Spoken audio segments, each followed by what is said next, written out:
کے لیے سنت ہے. ہاں یاد رکھیے گا لفظ. عقیدے کی حفاظت کے لیے مرید ہونا کیا ہے؟ سنت. دعا تعویذ کے لیے نہیں، عقیدے کی حفاظت کے لیے. تعویذ جائز ہے جب اس میں چیٹنگ اور جھوٹ اور فریب اور دغا نہ ہو. یاد رکھیے گا ہمارا بیٹا مر جائے، رزق بند ہو جائے. حضرت دیکھیے نا بہت پریشان ہوں، 2 بیٹے تھے دونوں مر گئے. اگر اسلام کو آپ پڑھتے اور 2 نہیں 3 بیٹے اور تینوں مر جاتے تو نبی کی سنت سمجھ کے آپ خوش ہو جاتے، کیونکہ نبی کے بھی 3 صاحبزادے تھے اور تینوں کا انتقال ہوا ہے. مصیبتیں آئے، اگر آپ کے گھر میں 3 دن کھانا نہ بنے تو آپ پریشان ہوں گے. 3 دن سے لگتا دکان باندھ دیا کسی نے، رزق باندھ دیا. ذرا دیکھیے نا کچھ چیک کر کے، پھال وال کھول کے دیکھیے نا. اگر آپ کے پاس علم ہوتا تو کہتے نبی کے گھر میں بھی چولہا نہیں جلا. یہ سنت ہے، یہ سنت ہے، اور سنت کو آپ زندہ کر رہے ہیں. ترکی میں پابندی ہے مرید ہونے پر. لیکن آپ کو اگر پیر ملے تو مرید ہو جائے. اور پیر کے لیے 4 شرطیں ہیں، وہ دیکھ لیجئے گا. نمبر 1 سنی ہونا، نمبر 2 عالم ہونا، نمبر 3 فاسق مولن نہ ہونا، نمبر 4 خلافت متصل بالمصطفیٰ ہونا. سنی ہونا کیوں؟ یہ سب فتاوی رضویہ میں اور غوث اعظم کی کتابوں میں یہ سب لکھا ہوا ہے. سنی ہونا وجہ یہ ہے کہ جو انجن ٹرین کا تھانہ بھون کی طرف جا رہا ہو، ٹرین کے ڈبے بریلی کیسے پہنچیں گے؟ کچھ سمجھ میں آیا؟ انجن جدھر جائے گا ڈبے ادھر ہی پہنچیں گے نا بھائی.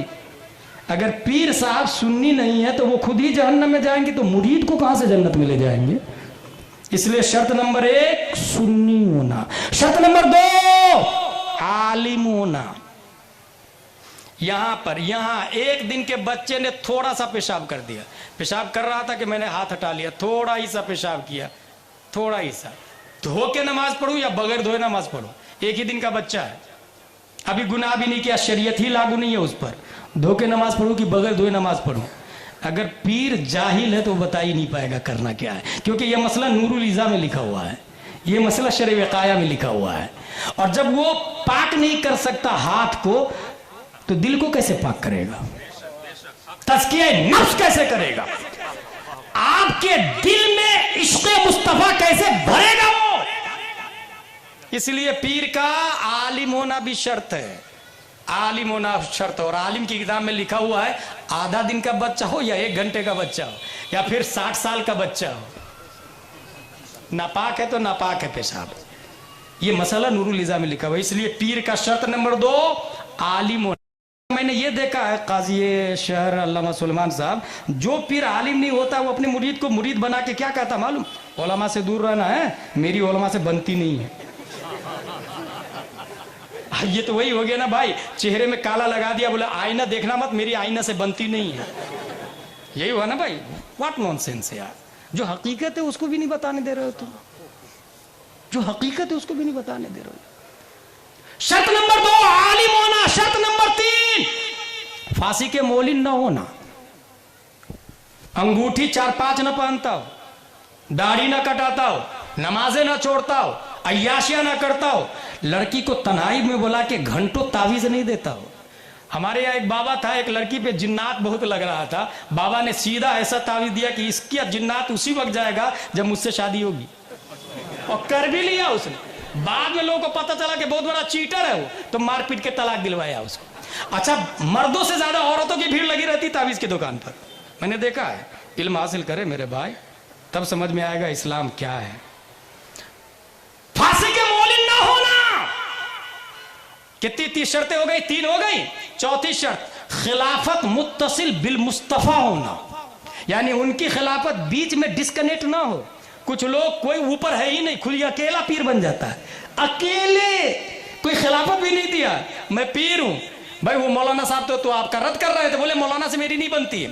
باپو نے آپ کے خلاف پلان بنایا، بولے باپو میرے دشمن ہے، 36 کا آنکڑا بچپنی سے چل رہا میرا. کمال ہے یار. شرط نمبر 4 خلافت متصل بالمصطفیٰ ہونا. اور الحمدللہ میں نے یہ 4 شرطیں آپ کے جام نگر میں تلاشا تو الحمدللہ ثم الحمدللہ سید سلیم باپو کو میں نے دیکھا. سبحان اللہ. سبحان اللہ. صرف سنی نہیں، سنی ساز ہے. وہابیوں کے چھکے اور پسینے چھوٹنے لگ جاتے ہیں انہیں دیکھ کر. منہاجی تو تھر تھر کانپتا رہتا ہے ان سے، کہیں باپو نہیں آ جائے. اور باپو کا یہ حال ہے کہ علم کی دلیل تو تو مانے گا نہیں، اس لیے ڈر کے مارے نہیں پسینہ چھوڑ دیتا. سنی ہونا الحمدللہ سنی ساز ہے. عالم دارالعلوم شاہ عالم سے فارغ ہے، کوئی سلیم باپو کو جاہل نہ سمجھے. عالم ساز ہے، ساز. ان کی بارگاہ میں رہنے والا بھی علامہ بندہ نظر آتا ہے. سنی اور دو شرطیں پائی گئی، سنی ہونا، عالم ہونا. الحمدللہ جو خلوت جلوت میں رہتے ہیں وہ دیکھتے ہیں کہ وہ خلاف شرع کام نہیں کرتے ہیں، نماز کی پابندی کرتے ہیں، فاسق مولن نہیں ہے. تینوں شرطیں پائی گئی. اب یہ دیکھنا کہ خلافت نبی تک پہنچتی کہ نہیں پہنچتی ہے. تو میں نے تلاشنا شروع کیا کہ باپو کی خلافت کو ذرا چیک کیا جائے کہ نبی تک پہنچتی کہ نہیں پہنچتی ہے. اس کے لیے میں نے کتاب کھول کے دیکھا تو یہ لکھا ہوا تھا کہ حضور صلی اللہ علیہ وسلم نے خلافت دی ابو بکر عمر عثمان و علی کو. حضرت علی نے امام حسین کو، انہوں نے زین العابدین کو، انہوں نے امام محمد بن علی باقر کو، انہوں نے امام جعفر صادق کو، انہوں نے امام موسیٰ کاظم کو، انہوں نے امام علی رضا کو، انہوں نے معروف کرخی کو، انہوں نے احمد سری سقطی کو، انہوں نے جنید بغدادی کو، انہوں نے ابو بکر شبلی کو، انہوں نے ابو الفضل عبد الواحد تمیمی کو، انہوں نے ابو الفرق طرطوسی کو، انہوں نے ابو الحسن علی قرشی حکاری کو، انہوں نے ابو سعید مبارک مخزومی کو، انہوں نے سید عبد القادر جیلانی کو، انہوں نے سید عبد الرزاق کو، انہوں نے سید ابو صالح نصر کو، انہوں نے محی الدین ابو نصر کو، انہوں نے سید علی کو، انہوں نے سید حسن کو، انہوں نے سید احمد جیلانی کو، انہوں نے سید ابراہیم کو، انہوں نے شیخ بہاؤالدین کو، انہوں نے سید ابراہیم ایرجی کو، انہوں نے محمد بھگاری بادشاہ کو، انہوں نے قاضی ضیاء الدین کو، انہوں نے جمال الاولیاء کو، انہوں نے سید محمد کو، انہوں نے سید احمد کو، انہوں نے سید فضل اللہ کو، انہوں نے شاہ برکت اللہ کو، انہوں نے آل محمد کو، انہوں نے سید حمزہ کو، انہوں نے آل احمد اچھے میاں کو، انہوں نے آل رسول احمدی کو، انہوں نے ابو الحسین احمدی نوری کو، انہوں نے امام احمد رضا کو، انہوں نے مفتی اعظم مصطفیٰ رضا کو، انہوں نے بریلی کے تاج الشریعہ کو، اور انہوں نے سید سلیم باپو قاضی گجرات کو.